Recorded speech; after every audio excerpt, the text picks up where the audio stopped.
52nd edition. 1 year.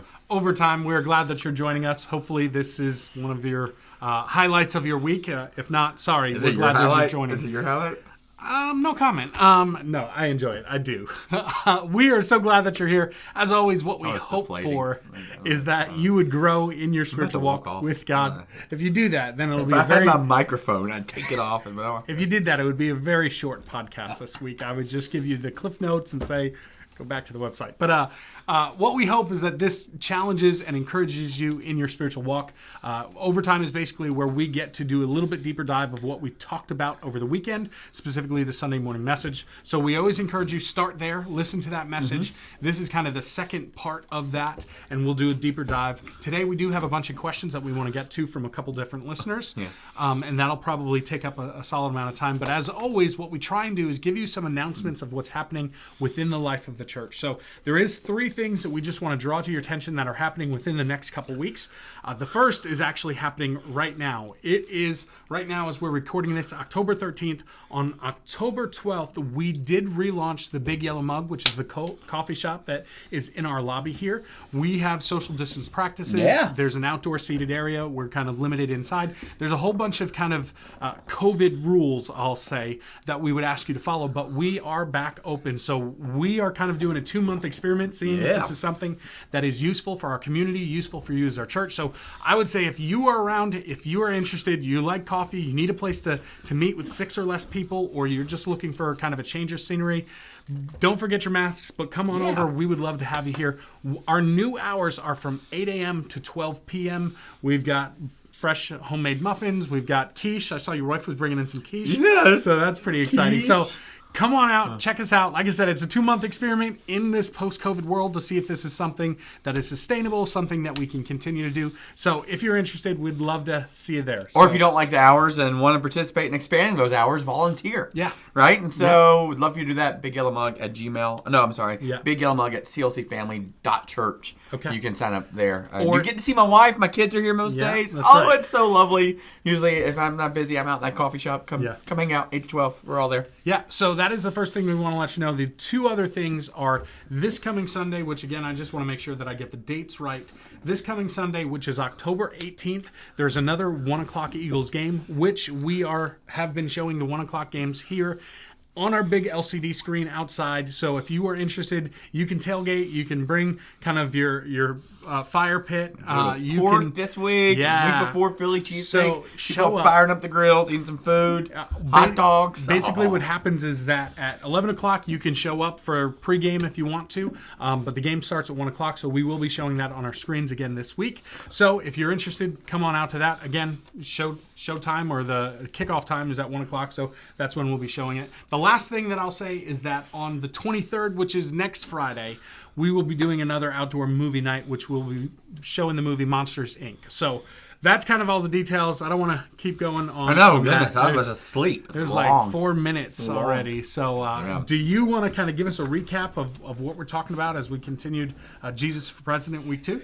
Jesus for President Week 2. So it's actually just a continuation of the Gospel of Luke, Week 14 or whatever it is now. And so we're just slowly and methodically going through the Gospel of Luke. And boy, is it beautiful this week because we get the genealogy. But before I get going, would you just read the whole genealogy for us? No, I'll pass on that. Like, I'm not So gonna, many You names. didn't even read I it didn't, on I Sunday. didn't. You're like, watch this clip. Yeah, I'm sorry. There's so many names and so much to cover, and I'm not very good at pronunciations, and I mumble and slur my words anyway, so it wouldn't be that helpful. So just got them in front of you. But so basically, we looked at all these names that kind of lead to Jesus being born. And first glance, this is the things you usually gloss over. It makes sense that you would. We don't understand this stuff, and not much. You would think not much to cover there, but lots to actually look at, and some what we're looking at, and will be for 3 more weeks. Is this idea, and this is kind of a big idea of the whole series in the middle of Jesus for President, is you have a duty and responsibility to vote for a candidate, but you cannot, should not will not put your hope in that candidate. So place your vote in a candidate, but please don't place your hope in a candidate. Yeah. And so what we're challenging to do this election season, and all season, but definitely this election season, is to take all that hope, take all that you're thinking about and hoping for and desiring, and placing it all in actually a person, Jesus. That's what the whole Gospel of Luke is about, is that we can have certainty about the things we've been taught about Jesus, that truth is not an idea, but a person, as he says, I'm the way, the truth, and the life. And so what we'd hope happen, even if you're brand new to the Christian faith, not even sure of it, or been walking for a long time, that this would be a season that your resolve and hope would actually would be fortified in Jesus, right? And so as you think about that, you read this genealogy, you go, well, what does that have to do? And it has everything to do with where we should put our hope, because what you see here is thousands of years of human history kind of chronicled in 17 verses or whatever that is, 16 verses, like just chronicled in all this time. And so 2 different genealogies that you could look at. There's other things you could do, but you got Matthew and Luke, and they're different. Matthew starts with a genealogy written to Jews, and that one is basically kind of telling Jews, Jesus is one of us. Yeah. Jesus is one of us, right? And so you can put your hope in someone who is God, but he's also like us, identifies with us, has experiences us. So Jesus was a Jew, right? So Matthew's genealogy talks about Jesus being a Jew and walks through all the way back to kind of the foundations of Jews, which is Abraham. Now Luke's is a little different. It's written by a Gentile or a Greek, not a Jew, but kind of the same question. Hey, Luke, can you tell us if Jesus is one of us? And so what Luke does is he chronicles all the way back in human history, all the way back to the first human, right, to Adam, and goes, Jesus came from Adam. So you got Jesus and Adam both coming down this line, both coming from God. And so we just kind of charted through and go, why does this matter? Why should we look at all this? And there's a couple words that jump out that we just kind of want us to highlight. And the first one is providence. Been talking about a lot. And what I hope happens as you read this passage, learn about this passage, even now, that what it allow us to do is take some really deep breaths, right? Like just go, okay, God still is in this. God still has a plan. Like, you may think our country's in a mess. You're not the first ones to think that. And every generation has thought it. And what I love about the word providence, it means God sees everything. And he's working and everything. In fact, I learned this week through a writing, not that it matters, about my great-great-great-great-great-great-grandfather, who was a Huguenot pastor in Charleston, South Carolina. But writing about him, someone highlighted kind of that first Latin term that's on the Great Seal for America, which is annuit coeptis, or something like that, which literally means God is seeing and smiling on our undertakings. This idea, like if you're familiar with it in the seal, or looking at our monetary pieces, dollar bills, and you see that triangle with an eye, right? So interesting. It's like it's creepy, and you're like, that's Masonic or whatever it is. It's cultish. No, when they thought about that, they thought about the Trinity seeing and working in all things. In fact, you could go back and read the words of George Washington, who talked about over and over again God's providence, of it, that there had to be some divine, his words, intervention going on for what was happening and establishing this nation. And so it was in chaos and turmoil, and there was bad, and there was desperation. And one of the things the founding fathers saw, the first century Americans, or first group of Americans, not in the first century, but in the 1700s, right? They saw that God was at work. And so the whole idea here is, hey, you might not like Trump or Biden. You might think that our world is going to, hell in a handbasket, as I'm hearing people say, and all sorts of different things. And it's corrupt and broken, and there is no hope. And I just would pause you for a second and go, you're not the first one to feel that.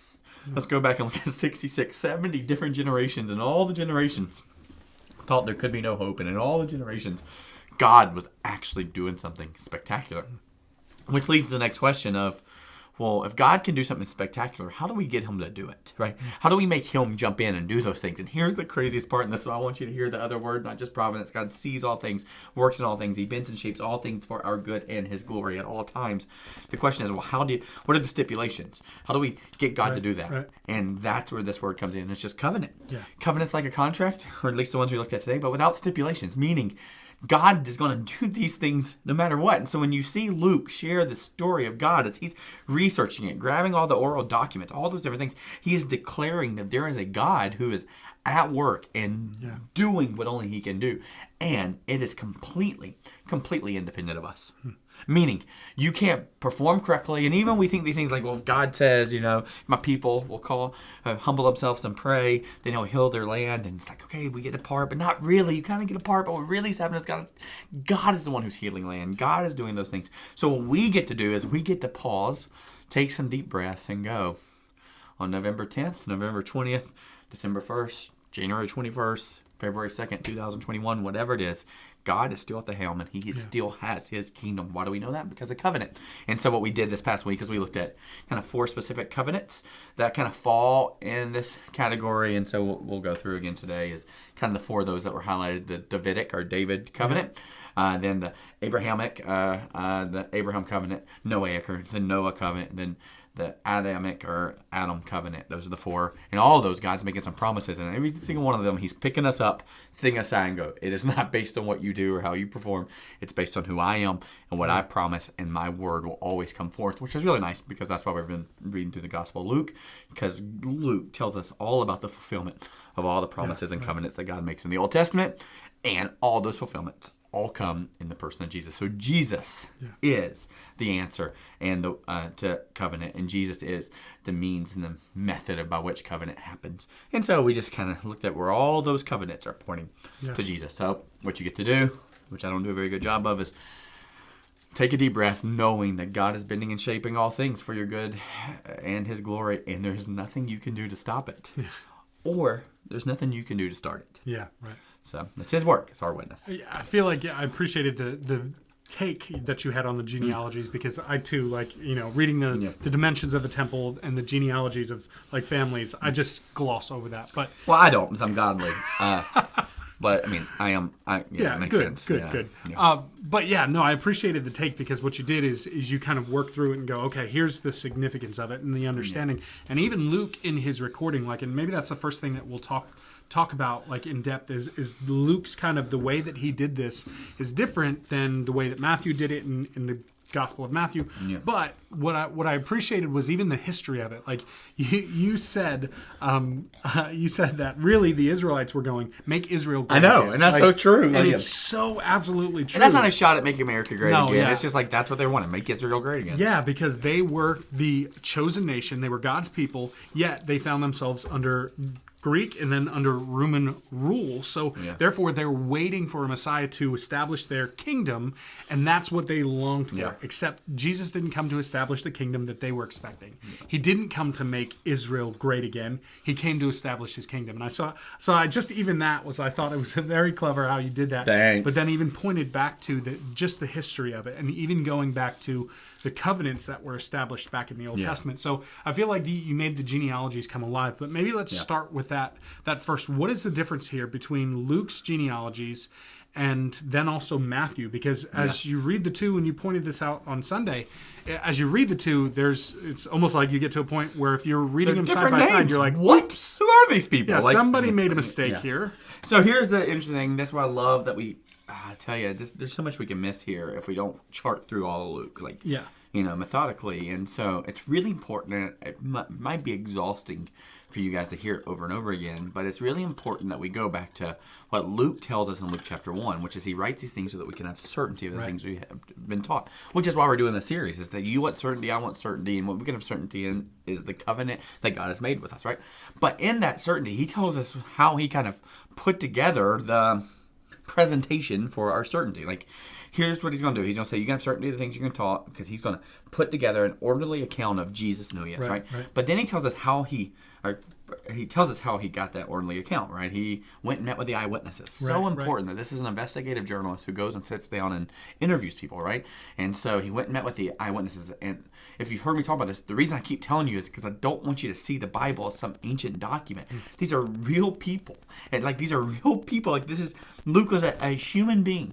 And he had a pulse, and he had feelings, and he did this work for a guy named Theophilus, who hires him to go study this. That's a real person. And God was orchestrating all this behind the scenes. Theophilus thought it was his idea. Luke probably thought it was up to him to make those decisions, but God was orchestrating all these things. And so we've seen that happen over and over again. There's a census that these people Joseph and Mary have to go to this thing. Like somehow they think they're in charge, or that the Pharaoh or the Herod's in charge. Nope, it's always God. And so God is always doing those things. And so Luke is capturing that story. And so he goes and meets with all these people who got to play a part in God's story and maybe didn't even know they were playing a part in God's story. So he met with shepherds, met Mary, met with Joseph, met with whoever he could.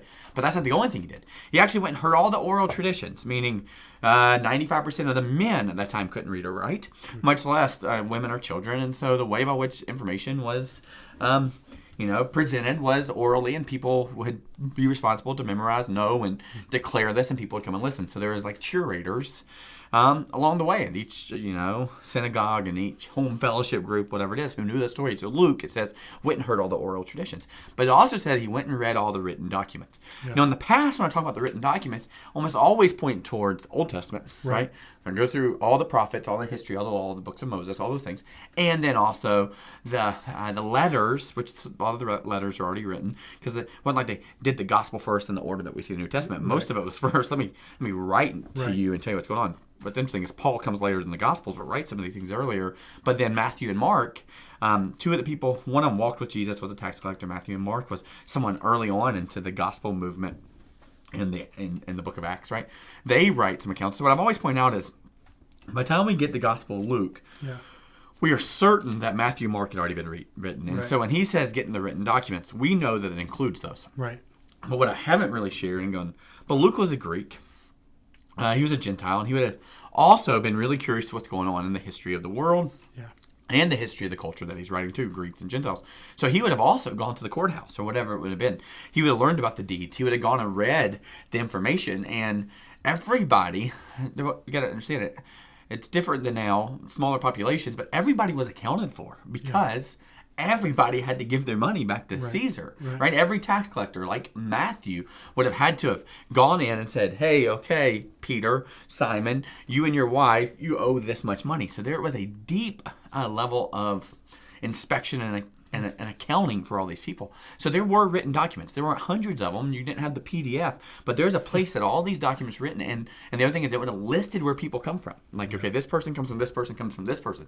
They were really, really intelligent and detailed documents. And so when Luke goes and reads these things, he's not just reading these letters or these biographical sketches about Jesus like Matthew and Mark. He's also reading these Greek documents, which leads us kind of to this weird thing. We know that Luke's writing to a Greek audience, meaning those people are going, can you tell me whether or not Jesus is like us? I don't care about the Jews. They're mean. They're bigots, whatever. Which don't is what care they're about going. the tradition. Yeah, whatever. I don't even want that. If you tell me I got to do that, that's gross. That makes sense. Circumcision. I don't want none of that. I just need to know if Jesus is who he says he is. I hear he died, and I hear he came back to life. If he did, all the things he said, probably really important, right? So can you tell me whether or not that story is true? And so Luke is going to tell Theophilus and us that that story is true. And so he's going to present it in such an interesting way that he's starting with these other stories that are pointing to that, and now he's going to start with this genealogy. Now, so what we do know is that he's Greek, would have read the Greek documents, and he would have already read the book of Matthew. So Matthew decides that he wants people to know immediately the intersection between the kingdom of God and the kingdom of this earth. Son of man and son of God, right? When you see those passages show up in the scriptures, you see son of man literally means Jesus' divinity. Humanity. That's Jesus being a man. Son of God is pointing to his divinity. So what Matthew's trying to say is he is a son of man, but he's also the son of God. And the way we know that is through all the promises that start with Jews, right? So let's go back to the Jewish nation. Make Israel great again. You want that, right? So let's start with Abraham, the way it used to be. And let's start with what happened. And let's get all the way to the place where Jesus is the fulfillment of those things. So when Matthew starts writing this, he's going to write very specifically about who Jesus is and his rights and authority to be in the kingdom of heaven that's going to be established through the nation of Israel because he is of fancy pedigree, right? I in all this, I think I shared this on Sunday. Won't spend much time here today. Is I finally, for the first time, I've studied a lot of my ancestry. And tracked down all sorts of stuff, but I thought, I wanted to just sit down and go as far as I can up my, my surname, my patriarchal side, follow all the way I can, as far as I can. I get to about the 1300s, really, really neat. But there's just something about knowing where you come from, and my great to the 8th or 9th power grandfather was the first Huguenot, Calvin following Presbyterian type minister in South Carolina. In fact, the church that he planted and started is still there, which you can imagine for me as someone who's a pioneer, loves those things. There's like this swelling of pride that goes, that's my Pierre Robert is his name, right? That's my guy. He wasn't French. He was actually Welsh, but anyway. So he got all those things. And so it's like, there's something that kind of rises up. And Yeah. And so Jesus, he's going to point out, Matthew's going, he's daddy's.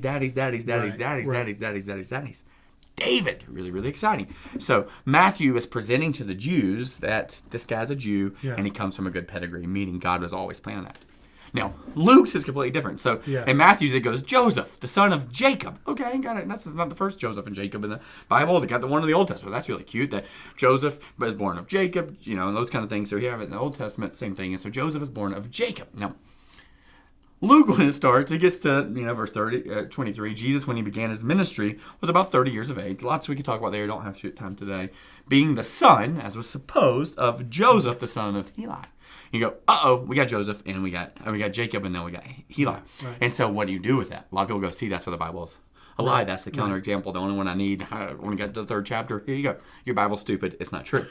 So people have tried to do the biblical gymnastics that connect those things. But the key word in this is what we understand is Matthew wrote to Jewish, Luke wrote to Greeks. And so the key word here is the as was supposed. Yeah. A lot of people go, that means he was the stepfather, really, really cute.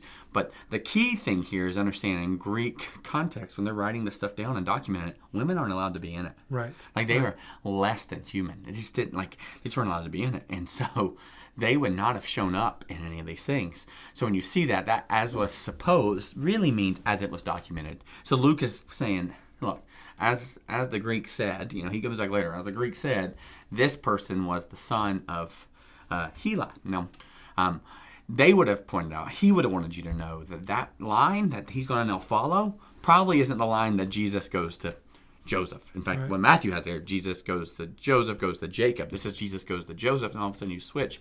And what they would have known in the first century, which is different because they would have known what's going on there, they would have recognized Mary, Mother of God, and they would have recognized Heli as the most likely, 90% possibility or more, that would have been Mary's dad, not Joseph's dad. So that as was supposed was more about the legal sense. Okay. So there's one or two things you can do.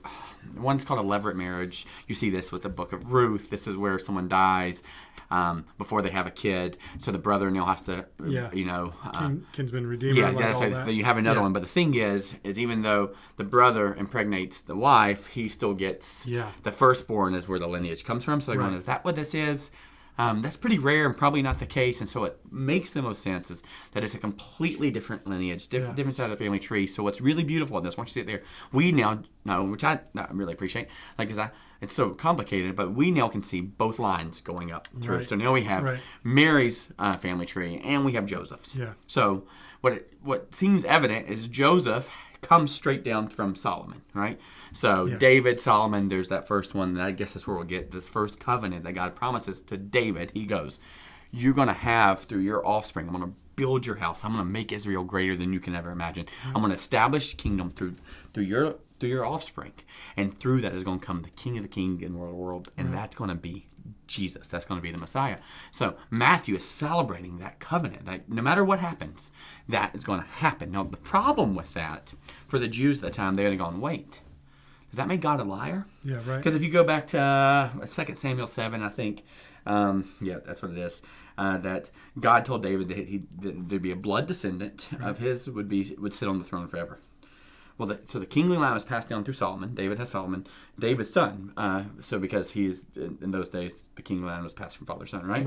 But one of the son's descendants, Jeconiah, you can read this in Jeremiah 22, was really, really terrible. And so what God says there is, no one from your line will ever get the kingdom again. Right.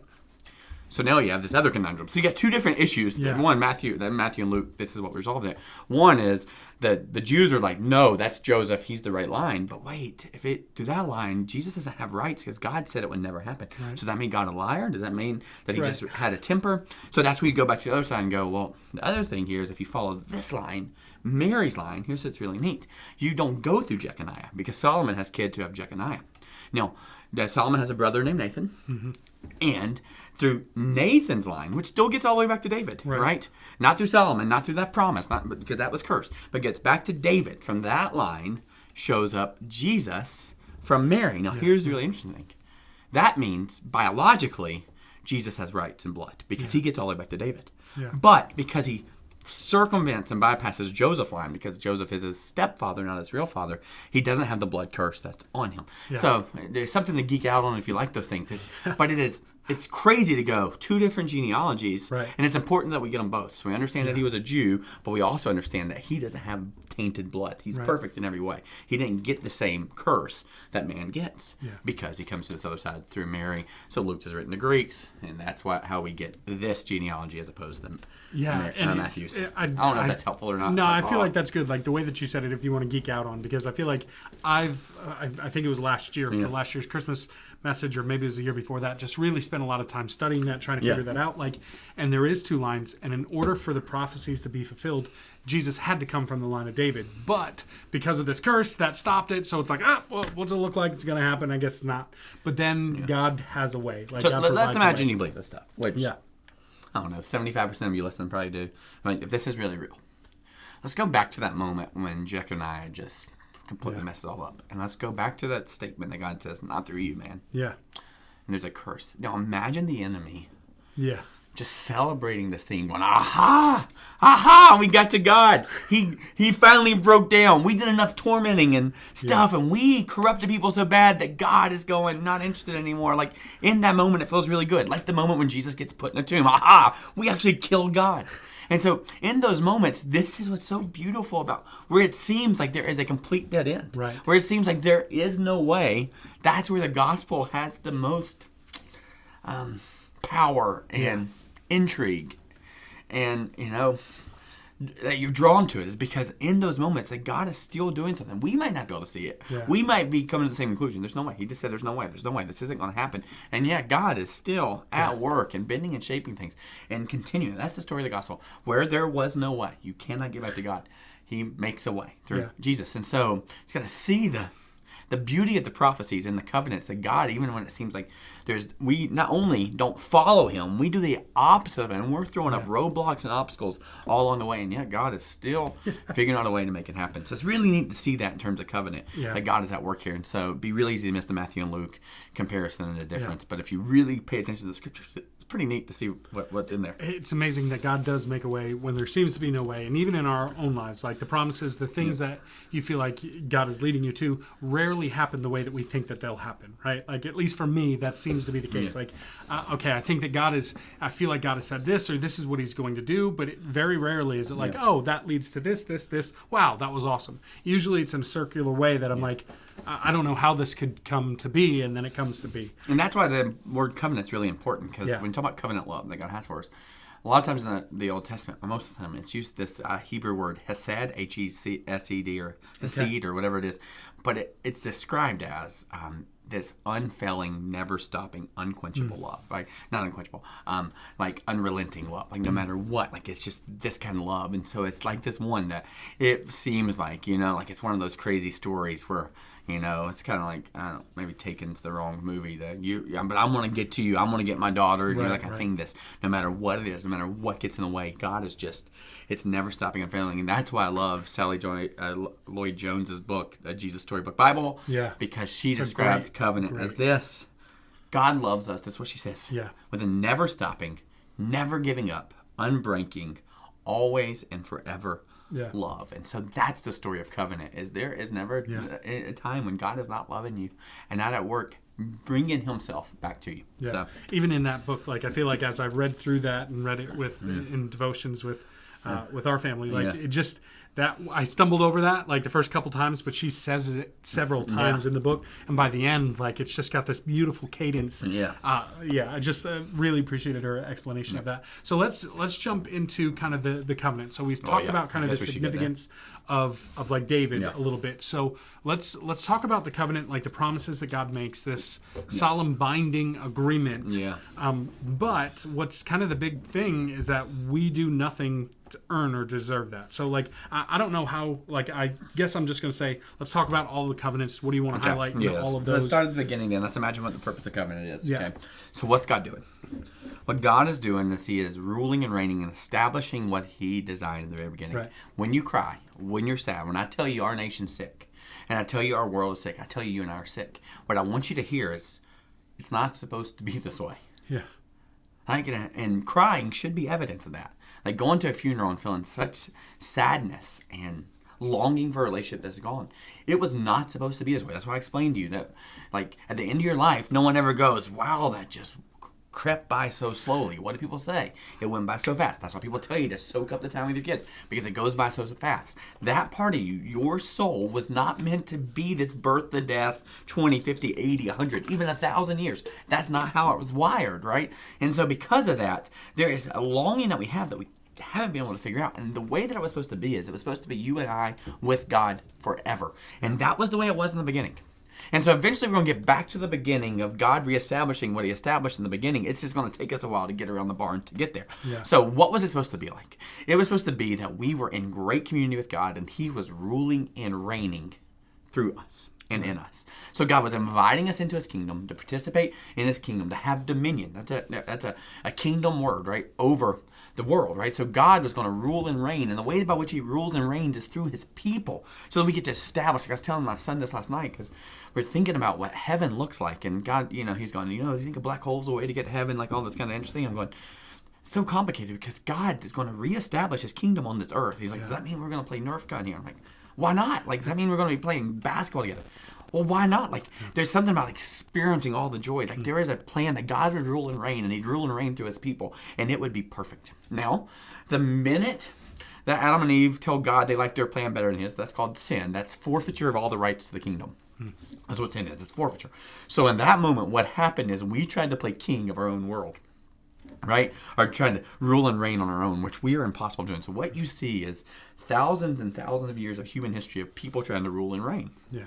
And power is an interesting thing, and you can see the damage that power does. Because most of the time people get power, they see people as a means to their own pleasure and joy. But that's not the way it's supposed to be. So if it was supposed to be God was going to rule and reign in and through his people, and then that all gets messed up, then what would make sense is that at some point, if God is going to fix all this, he's going to come back and establish a kingdom by which he rules and reigns. So when we see this first one, Davidic covenant, the David covenant, what God is saying is, look, there is a king and a kingdom. Yeah. And it's kind of what you think. It's kind of what a kingdom is. It's kind of what you imagine in a kingdom, but it's without broken individuals like David and Solomon, Saul. Yeah. And so the very thing that what Luke wants us to know is kind of that last one is God will. No, he works backwards. So he starts with that one and goes all the way back to Adam. Right. Adam. So in the scriptures, you go Adam all the way to David. But in that, there's just this promise that there will be a king and he will rule and reign in and through us. And what's happening here is God is reminding us that he's going to reestablish the order. Yeah. And it's going to be right and good. And so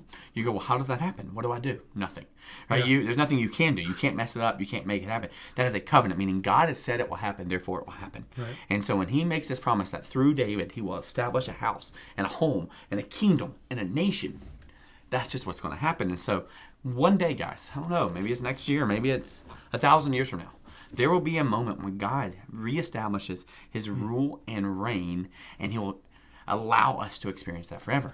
But even better than that is, that's why we call him King Jesus. You don't have to wait till eternity to start participating in that kingdom. You can establish the king or the Lord of your life. Whoever calls upon the name of the Lord is saved. You can actually establish him as your king and Lord now and go, God, I won't get it all right, but I want to walk with you and follow you, and I want you to rule and reign in me so that I can rule and reign in the kingdom, so I can bring the kingdom of heaven to earth. You can participate in that. Now, so this promise of the covenant, it is this. It is and it will be. Yeah, right. So there is this invitation because of this promise. It was the invitation to David. It was the invitation to Jeconiah. It was an invitation to Solomon. It was an invitation to every single king that they could participate in the coming kingdom now. It is and it will be. So the first covenant is going, God's going, I'm going to establish my kingdom. So when Luke is telling us this, he's reminding us that there is an order and a right kingdom, and his promise is to one day to make that all right again. And how does that happen? Well, through the one who rules and reigns forever, which is Jesus. So what he's promising hundreds of years before is that Jesus would establish himself on this earth as a king. And in fact, he was even called the King of the Jews. The problem is the Jews thought he was going to make Israel great again. The minute that didn't happen, they wanted nothing to do with him because it wasn't their kingdom. It was his kingdom. And so the covenant promise is you get to live and celebrate and be a part of God's kingdom. But you got to understand, it's God's kingdom and not your own kingdom. Yeah. That's the story of the Davidic covenant. Yeah, so as we look at them, and covenants was something that I had studied when I was back in school a while ago, so I feel like I learned a lot and then I forgot a lot. Yeah. So as we look at them, I think there was a total of 5, which we talked about 4, but the 5th one being the final covenant, which was the covenant that God establishes with us. And all of these previous covenants that we're even talking about now, Adam, Noah, Abraham, David, those were all a foreshadowing of what Christ would ultimately do. So I guess as I'm looking at these as a whole, like that, we specifically talked about David. How do these impact my life? As I'm listening to this, as I'm sitting there on Sunday morning, does it matter that I know these covenants? Well, it matters in 2 reasons. One, you got a new covenant. That's what Jesus says. Yeah. I'm establishing a new covenant, meaning there's a whole new paradigm and you get invited in it. So it matters because you can see the human response to each of these covenants, right? Yeah, so this one is, no matter what you do, there's nothing God will rule and reign, right? So what it even tells us in Philippians, there'll come a day where every knee will bow and every tongue will confess, some on the earth, some on the earth, right? I mean, the terrible moment for some people. It's a glorious moment for others that every knee will confess. That's Donald Trump. That's Joe Biden. That's Barack Obama. That's George Bush. Every knee will one day at some point declare that Jesus Christ is Lord. Really, really important. That word Lord means the one with absolute rights and authority. Right. So why this matters is what you're seeing here is God is making that promise that, hey, David, there will be the Lord and he will rule and reign forever. So our response is, if that's the case, why would we continue to fight against this coming kingdom if it's the one that God came to establish through Jesus? And by the way, it's one worth trusting in. Yeah. The problem with all the other kingdoms is you had to put your trust in a fallible human. Right. So a lot of people thought David was good. Yeah. But not everybody. Yeah. Bathsheba's husband sure didn't, as he was getting murdered, right? And so these are broken worldly kingdoms. And part of the issue for us is that makes sense to us to submit ourselves to a leader or a ruler because we're suspicious they're not that good. And you're right, none of the other ones are. So what this is an invitation to finally place your allegiance and hope in a king and a Lord who can actually do it. So the first thing to see here is God has promised he's going to have a king and a kingdom. Yeah. Where that puts you is at a choice of going, do you want in on his kingdom or do you want to keep pretending you have your own? Now, at some point, you come to the conclusion that you don't have your own. And so then once you get there, you're going to go, well, it's all for naught. Or you're going to go, everything I long for is still available, but it has to be found in the King of Kings and the Lord of Lords. And so it is this response of going, if this is true, I have a decision to make. Do I go ahead and get in on his kingdom? Right.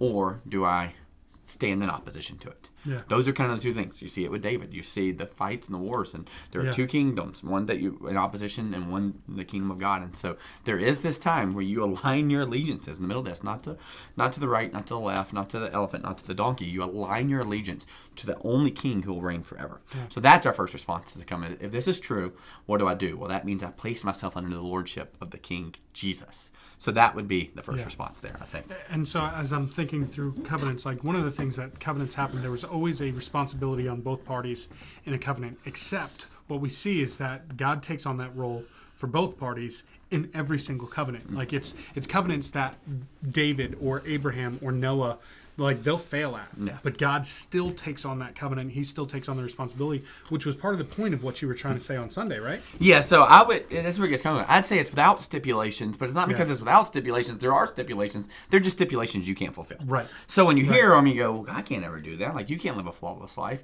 You can't follow all the rules. You can't do all the right things. You can't always have a pure heart. Yeah. So because of that, God goes, here's how it's going to happen. There is a price to be paid to enjoy these covenants and be in the kingdom. Yeah. But why I say it's without stipulation is because you're not the one who pays it. Right? So let's say I give my child a house and go, free gift, you get the house. You got married, here's your house. Well, there was a price for the house, right? But I don't have to talk to them about the price because they don't pay the price because I just would have paid the price. First of all, I'm not going to do that, right? But there's this idea that there is a price to be paid, but it's beyond what they could pay for it. Right. So the covenant is, yes, God is just and perfect and equally, it'll all level itself out and be equal among all things, right? God says the wages of sin is death. That means there is a cost for it. There is a stipulation to the gift, but the gift of God is eternal life. So when you see the word covenant, particularly in this sense, God is making a promise. He's telling us that there's going to be a payment to be paid, but he's also telling us, not really wise in terms of, a negotiation. Yeah, right. Because he's going, you can have it all and I'll pay for it all. Yeah, right. wait, shouldn't there be some kind of negotiation? Like, shouldn't you see if I'm actually going to do that first? Right. Shouldn't you Follow through, Yeah, like, like- shouldn't you, like, give me like a month plan, see if I do it? Like, and it's like, nope, I'm doing it all. Yeah. You want it? It's all yours, right? And Yeah. so there is a stipulation. We just don't pay the stipulation. So what we see in all these stories is there's a promise of what's going to come, Yeah. and there's a promise of how it's going to be paid for. And in all those things, all those promises, there has to be a fulfillment, a due date. And in all those due dates, there is a payment that's paid, but it's actually paid by the one who comes through all these covenants and the promises that God makes in Jesus. Yeah. So I'm sorry if my question kind of changed gears, but so as we're looking at these, is there anything for the Abrahamic Yeah. covenant, Noahic covenant, and then Adam's covenant? Like, is Yeah. there anything Yeah. specific that you wanted to drill down? So on what I this? hope, and I don't, it's probably not fair for it to be completely linear. Probably not like how to. Here's the Yeah, steps, right. but kind of what I'd love to have happen is go, if there's a king in a kingdom, and he promised to rule and reign forever, how do I get in on it? Yeah, Right. right. So how do I submit myself in that kingdom? Right. And that's where I like this idea of working backwards from that. And you go, well, okay, well, in order for people to experience a king and get a better king, there is this process that happened. And so that's why I love that it works backward from David back through the lineage all the way Right. to Abraham. And that's why I want to highlight Abraham's, because then you go, well, this is how it all started, right? Love Genesis 1 through 11 because it just shows us the brokenness of our world and all that kind of stuff. Kind of reset buttons multiple times in the scriptures, lots of brokenness and pain. And God then establishes a covenant that he's going to bless all people. And he says it through Abram, who's going to become Abraham. And he's going to say, through your offspring are going to come, you're going to bless all people. Now, by the way, what he's really talking about there, he's talking about all sorts of stuff, but he's actually talking about what Luke is now, declaring, that the offspring that does all the blessings is Jesus. You got to understand this. Like, if God does nothing else for you, like if he takes your life today, doesn't give you any oxygen, doesn't create a way by what you eat this week, or gives you shelter, what God did for you 2,000 years ago in the person and work of Jesus is far beyond what we deserve. So when we think about the blessing of all people, God he stamped your ticket, he punched your ticket, and gave you the opportunity, if you so use it and receive it, to be with him and enjoy his favor forever. So when you go, well, this king's going to rule and reign, you get to be in on the covenant, and it's going to happen because God's going to bless all people through Abraham's offspring, which is Jesus. And you go, okay, how do I get in on that ticket? What do I do? Well, then we can say, okay, when God started that covenant with Abraham, what were his instructions, right? If there's a ruling and reigning and through Jesus, David's covenant reminds that. What were Abraham's instructions to get in on the covenant? And that's why it's so important. In Genesis 12, it says, go from your country and your kindred and your father's house to the land that I will show you. And I will make of you a great nation. And I will bless you and make your name great so that you will be a blessing. I will bless those who bless you.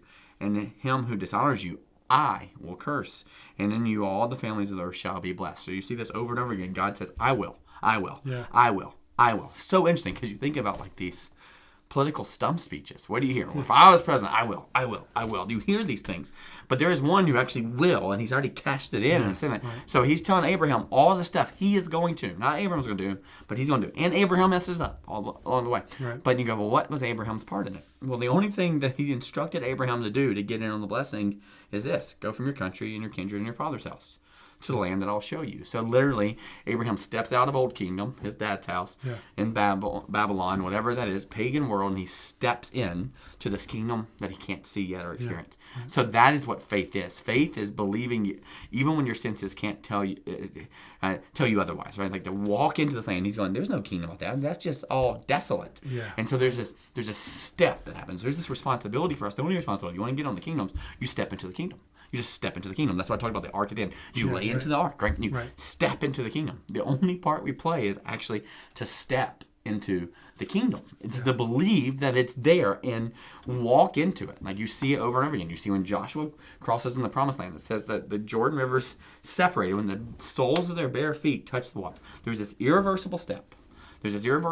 And then the kingdom of heaven, the promised land, became evident to them. So there is this process for us in faith, because it says without faith it's impossible to please God, where we step into the kingdom. So faith is an action word, not something you just believe. You don't go, well, I'm waiting for God to work out all the details. That's not faith. Faith is going, God will work out all the details and operating in that. Now, one of the questions that came up is, well, does that mean we have a part in that? Yeah. Do we not? And maybe you can read it. 'Cause Yeah, I think, so let me go ahead and read it. It says, in today's sermon, Josh, you mentioned, or you seem to imply that it was up to me to get into the ark. yes, For so we're me talking to make a about step the out. way that Noah's family was protected is they actually Yeah. stepped into the ark. The way that Moses was protected is he stepped into was put into a baby basket. Someone placed him Right. into that. Right, yeah. And so, for me to take a step out of belief and faith, but the gospel is foolishness to the natural person, and I have to be first to be born again by the Spirit, a proactive move on His part, not something that is up to me or that can be determined by me, like the wind, in order to understand the things of God. And even then, it is only those people who are chosen in Him before the foundation of the world, aka before I was born. They're foreknown and predestined to be holy and blameless before Him. So that's kind of the question in that. Is it, so it's us, it's not? What, like, Oh, yeah. So I think you even mentioned there, hey, this might be a good time to talk about free will versus Right. predestination. And to differentiate? I'll tell you, it makes differentiate your head hurt, right? And so here's some examples, right? So we have Noah. God gives him instructions. Yeah. And the only reason you get instructions is if, like, a teacher leaves instructions for the substitute because they're not going to be there. So we get all this, that Noah's given instructions. And the next thing we see is the rain starts falling. Yeah. That's 100 years. Does that mean God was absent? I don't know if he was. But I don't know why he'd give instructions if he was going to help him build it. Yeah. Right? So if he's like, I'll build it, you just hang out. So there was a real responsibility for Noah in this. So there is a piece of personal responsibility we get in the kingdom, Yeah, right. right? You tell Adam to have dominion over the earth. You name the animals, name them. You know, he says, don't eat from that fruit. There is a responsibility we get in the kingdom. And one of the things that we talk about even in the scriptures, it says, let everyone work out their salvation with fear and trembling, meaning there is a part that we're working out. But then it says, for it's God who does the work inside of us. What? Right, I mean, is right. it me or is it God? And I just go, the answer is yes. And so, well, what about predestination? Are you saying that, you know, even Romans 8:28, for God works all things together for those who love God, for those who are called according to His purpose. And we're like, we love that verse, verse 29. For those He predestined, just joking. Let's not talk about that. Right? Let's just end at 8:28. Right? Yeah. You got those things. And so, what do you do with that? And what ends up happening is we just try to avoid it because we don't have real Right. good answers. But it's okay to say I don't know. Yeah. Like one of my favorite things is the word election, right? That's the idea that someone's chosen. We understand election. So God elects people. That means he checks the ballot with us, but not all people. Does that make me feel dirty? Is that not appropriate? What do I do with that? How do I respond? What does it mean to be elected and chosen? If he chooses these people, it means he doesn't choose these people. And one of my heroes, Charles Spurgeon, who was a major guy in the predestined world. God predestines all things. That's the providence piece, right? He would pray before a sermon. God, would you draw your elect? Like, today would be the day that the ones you elected, would they come to know you? And then he would say this, and would you elect some more? Right? And it's like, well, I don't know exactly how that works. I don't know what that looks like. But I do know that it's beyond my understanding of how those things work. I believe you and I have free will. Right. Right? I think that's a really important part. But the reality is, I can tell you how your free will works out for you and me. Right? So when I see free will, yep, we have it. We have it. We get to make those choices, get to do those things. But the reality is, in your free will, left to your own decisions and your own devices, it will eventually lead to your own demise, right? Left to your own decisions, your own devices, it'll eventually lead to your demise. Meaning, your ability to make wise decisions on your own is impossible, right? Enough time with your free will, you will wreck your life. That's actually what hell is. It is living in your, I'm talking about a literal hell. Living with your own decisions, your own things where you are trying to be Lord of your life to the point where you're not Lord of your life, to you spend an eternity disconnected to that one, which is Lord of life, right? That's why you could see that. You could see like, pictures of this and addiction, maybe the things that you thought would fill you. You had free will to make that decision, but you get to a point where that free will to make a decision literally eventually leads you to captivity where you no longer have free will. So the reality is your free will eventually just leads to your own captivity. So if your free will leads to your captivity, how do you get out of that captivity? Well, that's why AA tends to work, because one of the first declarations is we admit that we are inadequate and incapable of overcoming this on our own, right? So the idea of free will is really, really beautiful, because what free will really is it is a litmus to reveal how much we need a savior. So, yep, you have free will. Exercise it, and you probably have. And eventually, at some point, you'll get farther enough down the track to go, this isn't working. I need something. I need Jesus. And so what God does is he predestines an option for you to get out of your own captivity, and that's all him. Meaning you are running down a big waterfall, and you're going to fall off the waterfall. You're just going to. No matter what you do, the decisions you're going to make are going to eventually lead you into the pit, right? No matter what you do. So the only option for you, because you can't do it on your own, you can't save yourself, the only option is that God would be so gracious to pluck you out of the water. And then you go, well, that's really nice of him, but why doesn't he do that for everyone? Oh, well, who says he doesn't offer that to everyone? Yeah. Like, who says that's not an option? Well, but if he only predestines some, does that mean he predestines others for hell? And it's like, no. God doesn't send anyone to hell. That's not how it works. And the reality is, what happens, you and I spend all of our life going, we want to be Lord of our own lives. We want nothing to do with you, God. And guess what happens? Eventually, all of us get our own wish there, right? That's how it works. God doesn't send people to hell. We make the decision that we want nothing to do with God. And why in the world would God want to force himself on someone who wants nothing to do with him if all of heaven is going to be spending time worshiping him, right? And so you have all this stuff going, well, your free will eventually wreck it for you. And then God has the ability to look in and go, that person will love me. That person's heart will turn towards me. That person will not be hardened by sin's deceitfulness. And so he turns his hope to them and offers it to them. Mm-hmm. So does predestination mean that God selects people to go to hell? Absolutely not. Does that mean he chooses who to save? Well, maybe. Or maybe his predestination is offered to those he know will receive it when he offers it, right? And so it would be like this. It would be like if I had a bunch of steak and I slaughtered a cow and I'm handing out a bunch of steak. I'm not going to cut up this really nice piece of meat and put it on a vegetarian's plate. Yeah. Right? Why? It's wasted. Yeah. It's just wasted. And so does that mean his grace is extended to those who receive it? Quite possibly. So the free will predestination thing aren't really like this far apart thing. The reality is they're kind of like a horseshoe bent together and going, the free will piece we all have, but we all will end up in the same spot. Far from God, in captivity, and the only one who can get us out of it is Jesus. So the way to look at that is, okay, let's think about the ark. Well, here's one example of the ark. There's only 2 words in the scriptures in Hebrew that talk about it. There's Noah's ark, right? Yeah. That the way it happens, Noah built it, and then he stepped into God's kingdom. He hears from God. God gives him a picture of what to do, and Noah then moves forward in that, right? Yeah. So it doesn't start with Noah.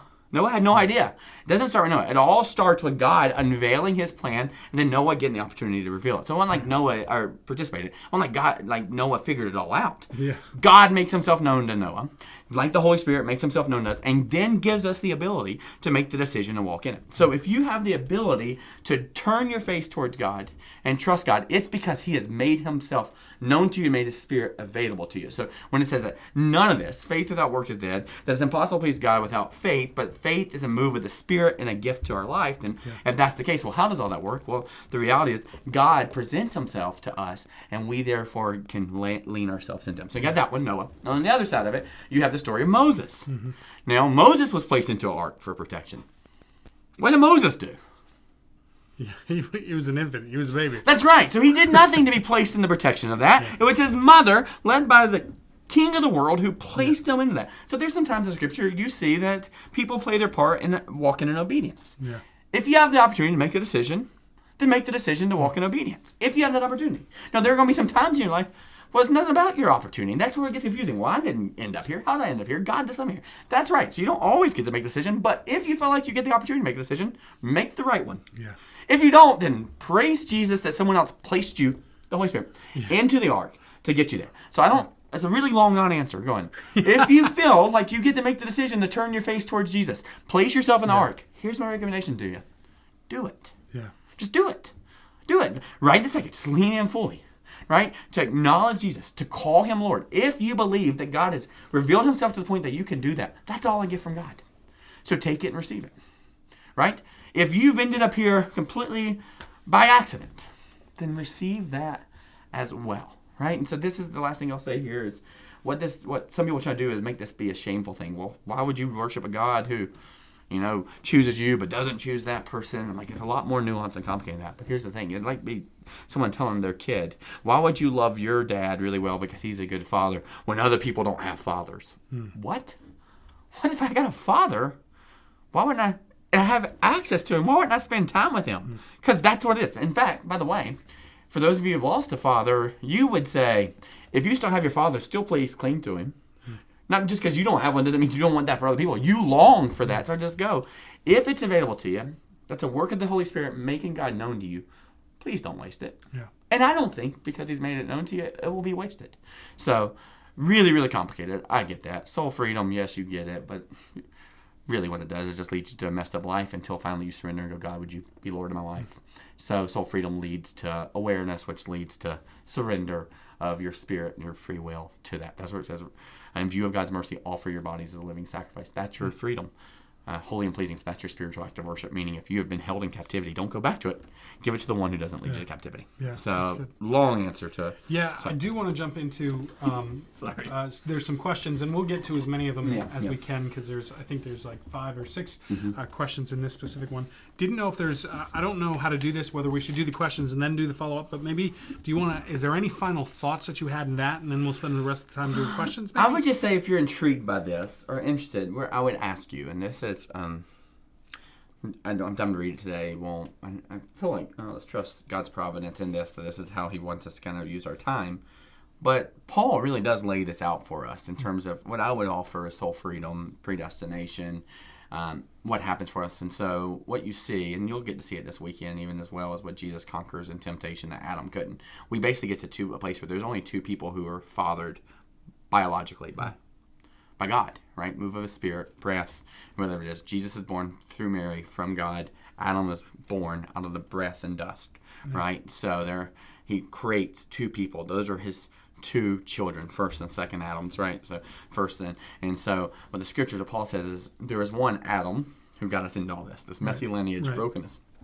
And then just as one Adam gets us into it, another one, God's other son, gets us out of it. Right. But more than gets us out of it, gets us into an eternal life. So I would just say, sometime this week, would you just grab Romans chapter 5 and ask God to speak to you? I'd recommend the ESV, really, really good, but if that's a little daunting, just go to BibleGateway.com, type in Romans 5, and then click on the message version and just read the brilliance of what God does in reconciling all the brokenness in soul freedom. God, Adam had his own free will and it wrecked it. And God, in predestination or election through Jesus and what He does to resolve all that. So you see that perfect mashup if you'd read that and pay some attention to it. Great. So. Well, I want to spend the rest of our time. We've got several minutes Yeah. here, but I'm just going to go Yeah. through as many questions Let's as we can. So the first one says this. I'll go with this one because there's a compliment in there for you. That's So, nice. Thanks. We'll stroke your ego a little bit. It says, I think the way that Josh related the wisdom of the Bible to the current sickness that we are experiencing in our nation is brilliant and not divisive in any way. Are you aware of other approaches that are similar or different that we can also learn from? Specifically, Reverend MacArthur at Grace Community Church in California seems to be growing his church family by his not bow to Caesar stance. Yeah, that's good. I'm very familiar with John MacArthur. Candidly, I don't think he's very nice. Just like my experience with his tone with people, it's pretty harsh.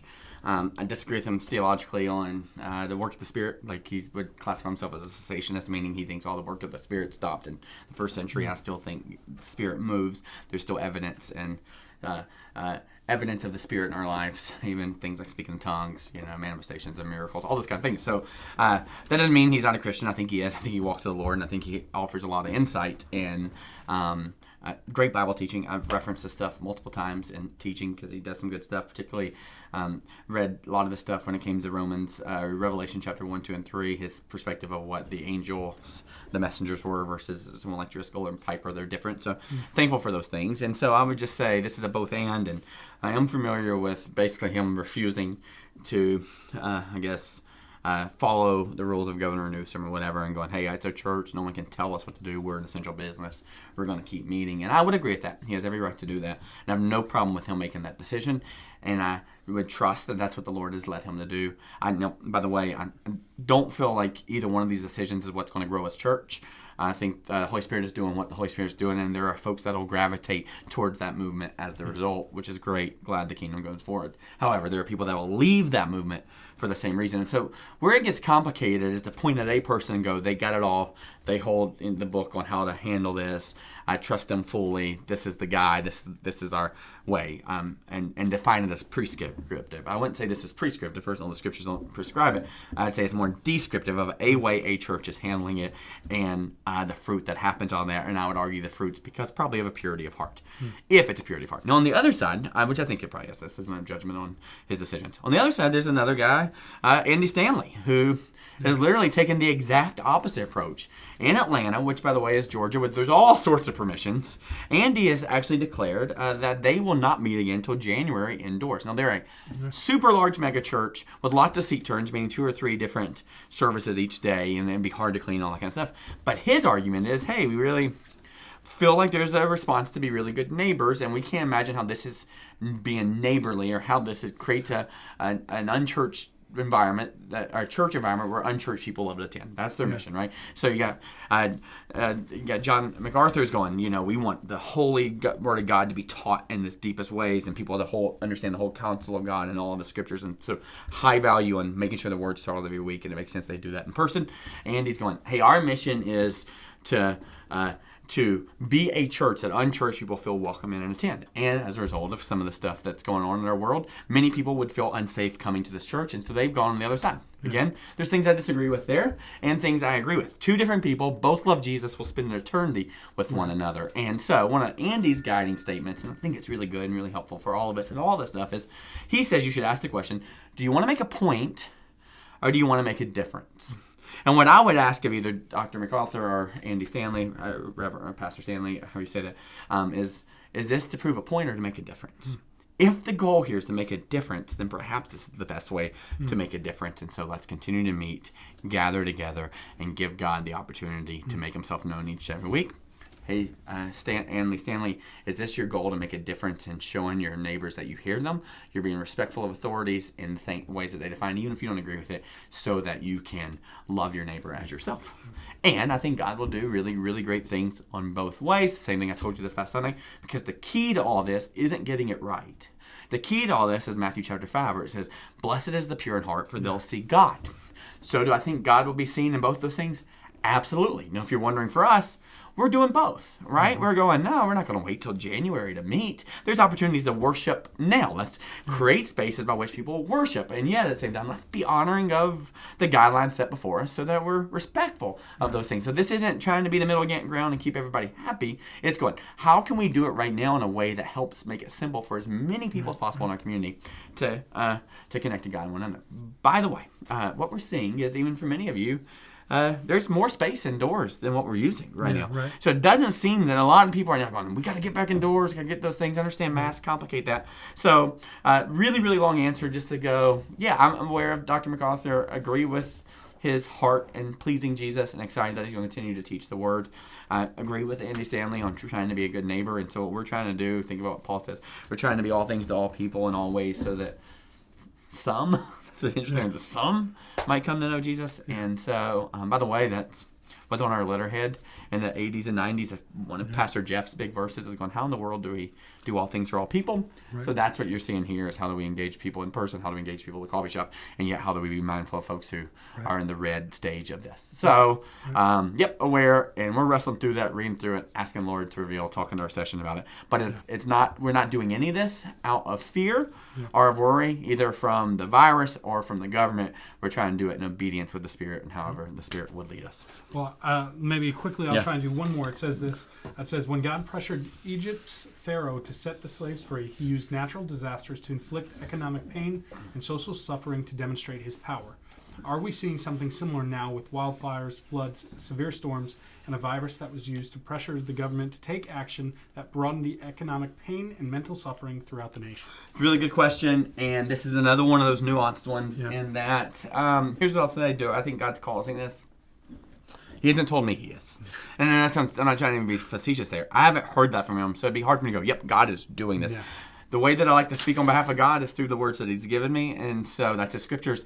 So I haven't found that there. In fact, I would even say one of the interesting things is, in the middle of some really chaotic times, Elijah, had this great moment where God moved in a great way, and then he gets fearful for his life, and he goes and runs away. Right. And then while he was there, God keeps saying to Elijah, why are you here? And Elijah's going, it's just me. No one loves me. I'm the only one who worships you. And he keeps going, why are you here? So he asked Elijah a lot of questions, kind of establish his experience and all that. So kind of some emotional intelligence stuff. But then these, natural disasters happen, earthquakes, all sorts of stuff. And Elijah keeps going, okay, God, is that you?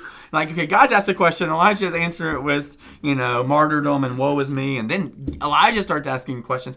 God doesn't answer in there. Like, so he asks, is that you, God in the wind? Is that you? And then it says this. And then God heard a still small voice. Yeah. In other words, God wasn't in the wind. He wasn't in the earthquake. He wasn't in the thunderstorm.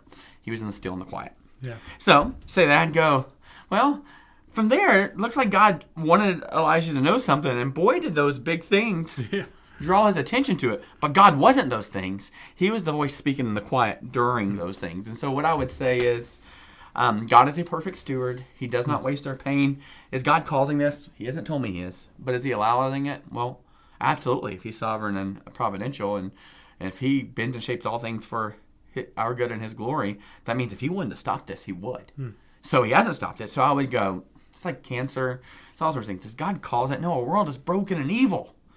But the beautiful thing about God is it says what the enemy meant for harm, what you meant for harm, whatever it is, God uses for good, the saving of many lives. And so I would say, you can find God in this, because when we pause and look for God and we go, my money's running out. Okay, Jesus, could you be enough? Oh my gosh, I'm so afraid of this virus. Jesus, could your spirit fill me and protect me? You know, all these different things. There is a place that these things should and could and will draw our attention back to him, not because he causes them, but because he is not going to waste them. When Herod does the things that Herod does, and killing babies multiple times, right?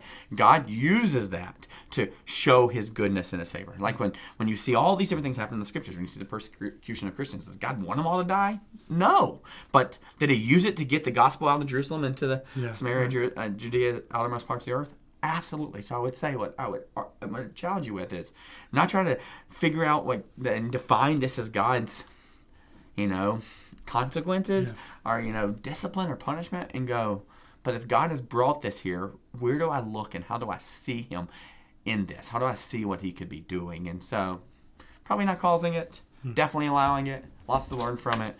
But what we're going to hear from God is not in the loud mess of it, but in a still small voice. Yeah. So I challenge you as you think about these things to pause. When you get something that overwhelms you from the news, hit mute, cut it off, and just sit still before God and go, God, that's not you.